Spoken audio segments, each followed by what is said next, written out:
the longer you've been over fat, the longer you've been struggling with your weight, actually the tougher it is. That's not new news, is it? But here's the deal. If you eat and live like a healthy, lean person over time, you will become one. Welcome to the JJ Virgin Lifestyle Show with celebrity nutrition expert, fitness Hall of Famer, and 4-time New York Times bestselling author, JJ Virgin. JJ is a warrior mom whose knowledge and expertise have helped change hundreds of thousands of lives with over 3.5 million podcast downloads and appearances on Dr. Phil, Dr. Oz, The Today Show, Rachel Ray, Larry King Live. Whoa. This show is about you, not about me. I want to help you find practical, real-world ways to dial in your health and mindset so you can finally lose that weight and feel strong and energized. Stop settling for less than your personal best. It's time to find out how to look and feel better than ever. And I'll be right here with you the whole way. Hey, it's JJ, and welcome to today's show, where today we are going to be talking about the 5 things you must know and do for your diet to succeed. Yep, crazy stuff out there. If you're feeling like, wow, I'm a failure, you're beating yourself up. No. Back up the train, because here's the deal. They say it's something like, when I had Emily, our awesome Emily, research the stats, it was like 80% of all diets fail. I think it's probably higher than that. And they fail for a very, very specific reason, which we are going to be talking about in a moment here. So hang with me before we get there. We've got some other stuff to do, but we will be talking, deep diving into what you want to do today before you start thinking about going on a diet. If you've been feeling like, like I try, it fails, blah, blah, this is your show, and you'll be able to get great show notes as always from today at jjvirgin.com/succeed. By the way, I'm also taping this live on Instagram at jj.virgin and at Facebook at jjvirginofficial. I'll put those little, what are those called?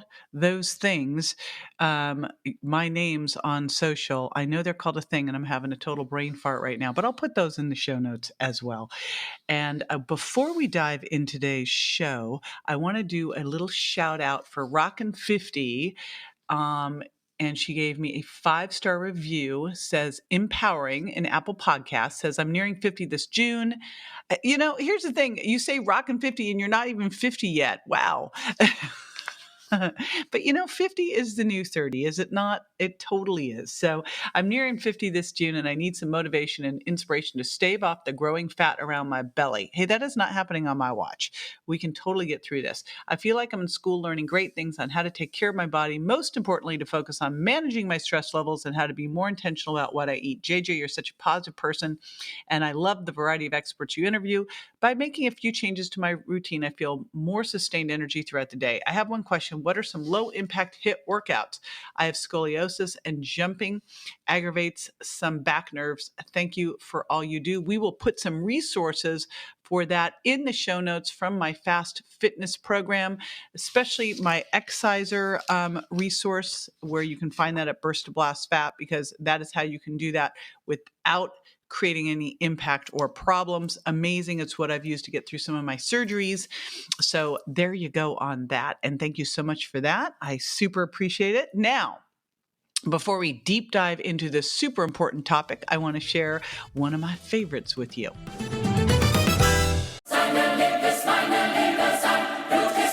The road to the NBA Finals ends here, with star guards setting the tone.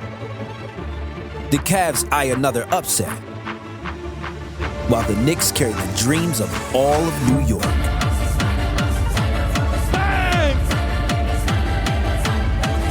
The Eastern Conference Finals, Cavaliers-Knicks, Game 1, tonight on ESPN. All right, welcome to today's show. Now, we are going to be talking about today, I'm deep diving into diets. And I'm going to be talking over the next couple months, years, forever about diets. Because here's the thing. Have you been on a diet? you're probably wagging your head. And I'm recording this live right now on social media. I'd love to hear from you on social media. Have you ever been on a diet? Have you been on multiple diets? Let me see some of this. Let's see some thumbs up. I want to see some responses to this. And I'm imagining if you're listening to the podcast, you're going, yes, I've been on a diet. Of course I have. Who hasn't been on a diet? And how was that diet? If you feel like that diet failed, you are in good company, because when I had my, and everyone's going, too many. When I had my researcher go through and look at what the statistics were, it was 80+% of all diets fail. Now, I've just recently interviewed the most amazing Jason Fung, Dr. Jason Fung, on my podcast. He said, oh no, JJ, it's more like 99%. But I think that's because we're looking at diets all wrong.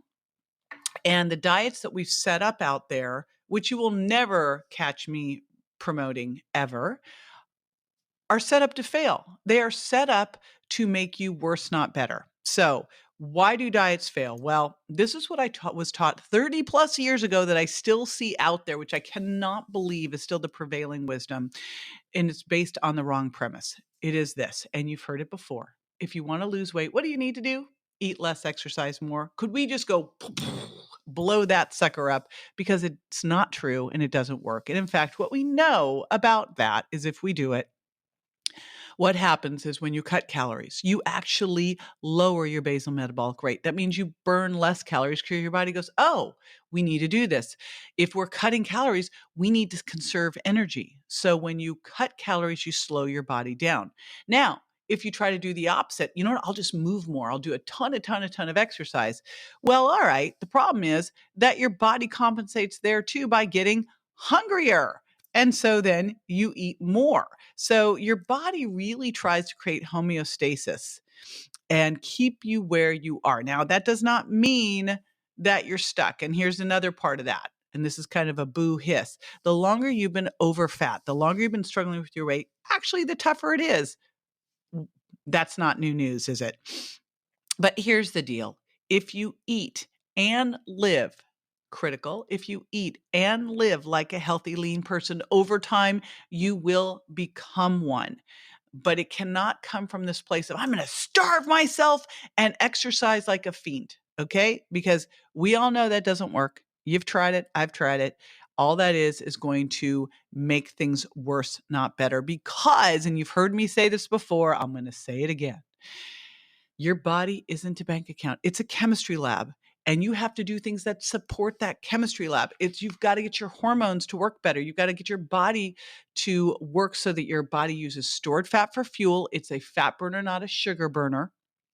All right. And it's not storing that fat. So when you really look at, if you're trying to get healthier, if you're trying to lose weight, this is a hormone situation, not a calorie situation. All right. That makes sense? So here's where we need to start then with that. If it's a hormone situation, not a calorie situation, then we need to do the things that are going to support a better hormone response. Now, here's the first thing, and nature hates a vacuum. And this was actually came from my first nutrition mentor, who is just brilliant. And he said, we need to add before we take away. And one of the biggest challenges I think we have nowadays is we have really poor quality food, all this crappy processed stuff. So the first thing I want you to think of is, how do we unprocess your diet? How do we, and this isn't going to say that you'll never eat processed foods, but that you want to eat the majority of your foods are unprocessed foods, are things like fresh fruit and vegetables, especially a little bit of fruit, a lot of vegetables, legumes, nuts and seeds, clean animal protein, and more of that entire animal, right? So how do we do that? And I say that because then you'll do things like you'll have bone broth, you'll make a chicken, and then you'll throw the bones in a pot and cook those up. So the first thing, again, you want to do is you want to add before you take away. And this is great because the first thing we think of when we think of going on a diet is what? Deprivation, taking things away. And the minute you take things away from me, I get naughty, misbehave, and want to eat the wrong things. So we're going to unprocess your diet. We're going to eat as closest to nature as possible. And again, let's just think of, I like people to eat 5 to 10 servings of non-starchy vegetables a day. So you start making sure you're getting them. You're getting in healthy fats from nuts and seeds and avocados and wild fish and grass-fed beef. You're eating some fresh berries. You're eating clean protein. You're eating legumes, and you're not drinking your sugar. All right, that's a super duper duper important one. Don't drink that sugar. So the minute you start to do that, guess what? Some stuff gets to crowd out. So you're eating more healthy stuff, you're crowding out the bad stuff. That's step one. Step two is detoxify. Now, when you start to lose fat, one of the things that happens is we are bombarded by toxins all around us. And when we're eating toxins, or when we're eating food, we're getting some toxins in. When we're breathing, we're getting some toxins in. When we're drinking, we're getting some toxins in. So what we need to make sure when we're putting things on our skin, so toxins are all around us. Even if we're doing our best, which we want to do is minimize exposure, we're still getting them. Now, the problem is that when you've got toxins coming in, your body, if you can't get rid of them right away, stores them in your fat to protect you. And if you don't have enough nutrients on board, and those are things like sulfur-rich compounds, garlic and broccoli and cabbage and onions. Shout out to my buddy, Dr. Terry Walls, who was just on a podcast, and we'll link to this, and talked about having cabbage. She travels with cabbage and she eats cabbage. I was like, you are my new hero. But lots of sulfur-rich compounds, deep green leafies, rich in chlorophyll. They can bind up heavy metals. High fiber foods, again, those bind with toxins. Lots and lots of water, liver supportive foods like beets. So we want to really start to focus on what you can do to help your body detoxify and get rid of toxins, because as you're starting to lose fat, you're freeing up those toxins. And if you're not doing things to help get them out of your body, guess what? They get freed up and they go back in. And that is not a good thing. In fact, what was very interesting is the NHANES study when they were looking at obesity and diabetes. Now, we would think that when you have higher levels of obesity, you have higher levels of diabetes. What they found was that was true, but it was because of the toxins stored in the fat cells that were triggering the insulin resistance that was creating the diabetes. So super duper important. Remember, I was talking about diet and hormones. It's all about the hormones. It's all about your chemistry lab. So getting your body on a regular detox program, and that's why we do a group detox program over at JJ Virgin with all of our community twice a year to make sure that you've got those habits in place and see and add some new ones in so that you're just doing things on a regular basis that help you detoxify well. Okay, next one, super important too. Number 3 is balance your blood sugar. So big goal we want to have you do, and I talk a lot about this in the Sugar Impact Diet and the Breakthrough Carbon Tolerance online program, is to help you move from a sugar burner to a fat burner. And the way you do this, and you'll know you're able to do this, by the way, if you can go 4 to 6 hours between eating. If you forget to eat, if you're able to burn off belly fat, that all shows that you're a fat burner, not a sugar burner. And this is super important because if you're not able to access stored fat for fuel, then you'll be hungry all the time. Then you won't be able to burn off stored body fat. And so you want to make sure that you're eating from the trifecta of fat, fiber, and protein. That's super important. And we're going to talk about that actually next. But I want to also give you a couple hacks, things that can help you balance your blood sugar. One is fiber. When you're unprocessing your diet, when you're eating more whole foods, you're getting foods that are higher in fiber. And that is super important for having a better blood sugar response. It actually lowers the blood sugar response to the meal. A couple other things that do that same thing that are awesome are cinnamon and lemon juice. Now, cinnamon can help balance blood sugar naturally. And I mean, who doesn't love cinnamon? And then lemon juice lowers the blood sugar response to a meal. So there's 3 easy hacks to help you lower your blood sugar, or more importantly, balance your blood sugar. You don't want it too high, you don't want it too low, you want it just right. And then next, and this is also helps with balancing your blood sugar, but it also is important because it helps activate what I call your satiety switch. I just came out of my brain the other day and I'm like, ooh, I almost was like, I should write a book, Your Satiety Switch. But I just love this idea of having this satiety switch. Because let's face it, when we're hungry, like it is super hard to be rational. Now, one thing I want to tell you about being hungry is hunger is usually a moment in time. It's a wave you ride. And I love what my buddy Dr. Joel Kahn said, hunger equals younger. We are been trained to go, oh my gosh, I'm hungry. I have to have something. Don't let yourself get hungry. No, that is really not the case. A little bit of hunger is fine. And quite often you're not hungry anyway. What are you? You are thirsty, right? So when you start to feel hungry, let's make a deal. Instead of going and reaching for a snack that raises your blood sugar and raises your insulin and basically shuts the doors to your fat cells so you can't burn stored fat for fuel, instead of doing that, have a big glass of water or try some iced green tea. I always have to enunciate that well because people thought I was saying ice cream tea. No, sadly enough, I am not. Iced green tea, which I love because the catechins in it help with insulin sensitivity, and the theanine in it is very calming. So it's really got, it's kind of a multi-purpose besides being yummy. It's really super good for you. So water or some ice cream tea, or also with the water, you can add in some lemon juice. Again, that can help lower the blood sugar response to the meal. And the lemon juice can help take your sweet tooth away. So look at what you can do to, when you start to feel hungry, that's step one. Don't eat, have some stuff to drink, have some water. You could also throw some chia seeds in that water, and that can help you last longer too. Next thing is when you do eat, this is what I want you to do because this will activate again that satiety switch. Is you're going to eat fat, fiber, and protein. Here's what they do. So fiber and protein slow down stomach emptying. And when you slow down stomach emptying, you actually suppress something called ghrelin. Ghrelin, when it's up, triggers your hunger. So you want to keep that suppressed. You actually want it up high at night. This is why we don't eat and then go to bed. We give ourselves 3 to 4 hours before bed after eating, because ghrelin at night triggers the release of growth hormone. Super important. But we want to keep it down during the day so you're not as hungry. So eating protein and fiber together slows down stomach emptying. That's super important. And then fat triggers the release of some satiety signals in the small intestine to tell your brain that you're full. So these all work together, not only to balance blood sugar, because they do that too, but also to keep you feeling fuller longer, keeping you satiated. So that is super important because then you are able to go 4 to 6 hours between meals. It keeps your insulin down. It helps you burn stored fat for fuel. And remember, we talked diet is really a hormone problem. So if you are over fat, it's really a hormone issue. A lot of that has to do with what's going on with your cortisol and what's going on with your insulin. Now, the final one, this will come as no surprise if you've been around my community because I talk about this a lot, is to stop snacking. Stop it.